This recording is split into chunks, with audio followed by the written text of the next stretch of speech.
Hello viewers, vegetable rice குக்கரில் சுலபமாக செய்யலாம் வாங்க. குக்கரில் 2 டேபிள் ஸ்பூன் எண்ணெய் விட்டுருக்கேன். அது கூடவே 3 பிரியாணி இலை, 2 துண்டு பட்டை, 4-5 ஏலக்காய், 2 கிராம்பு, கொஞ்சம் ஜாதிப்பூ எல்லாம் சேர்த்துக்கலாம். இதெல்லாம் நல்லா பொரிஞ்சு வரணும், கருகிடக்கூடாது.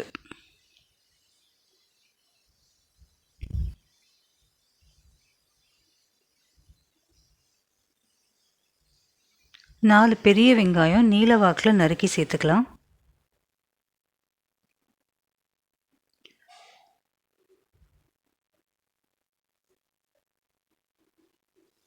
ஒரு டேபிள் ஸ்பூன் கல்லுப்பு சேர்த்துக்கலாம்.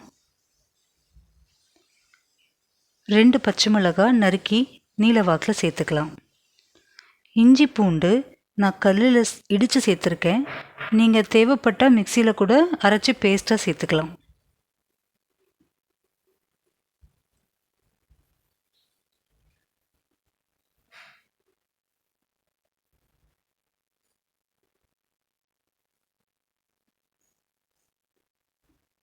ரெண்டு பெரிய தக்காளி நறுக்கி சேர்த்துக்கலாம்.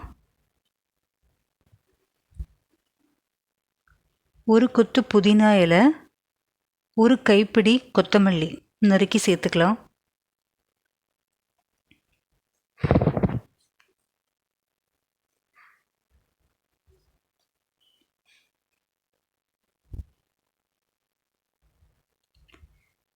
இதெல்லாம் நல்லா வதங்கி வரணும். இப்போ தக்காளி வெங்காயம்லாம் நல்லா வதங்கிருச்சு. நான் இங்கே ஒரு நூக்கல், 2 கேரட், அரை காலிஃப்ளவர், 2 குடமிளகாய் சேர்த்துருக்கேன். அது கூடவே ஜீரக சம்பா அரிசி 1 மணி நேரம் ஊற வச்சதை சேர்த்துருக்கேன். இதெல்லாம் இப்போ குக்கரில் சேர்த்துட்டு கரண்டினால் நல்லா கிளறி விட்டுக்கலாம்.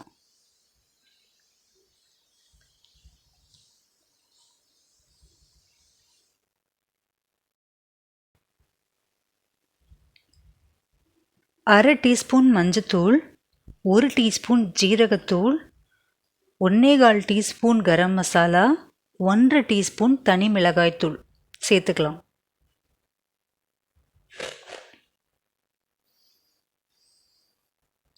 இப்போ நம்ம மசாலா எல்லாம் சேர்த்துட்டோம்.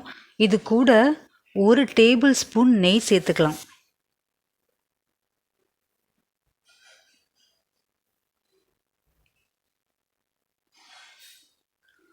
ஒரு டம்ளர் ஜீரக சம்பா அரிசிக்கு 2 டம்ளர் தண்ணி.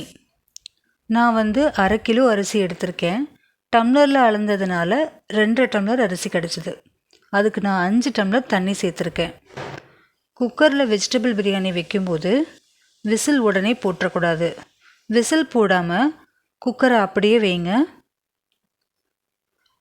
நல்ல ப்ரெஷர் வரணும். ஒரு 10 நிமிஷம் கழித்து ப்ரெஷர் வரும். அப்போ மூடி போட்டுருங்க. ஆனால் விசில் போடாதீங்க. 10 நிமிஷம் டைம் முடிஞ்சதுக்கப்புறமா ஒரு தடவை திறந்து பாருங்கள்.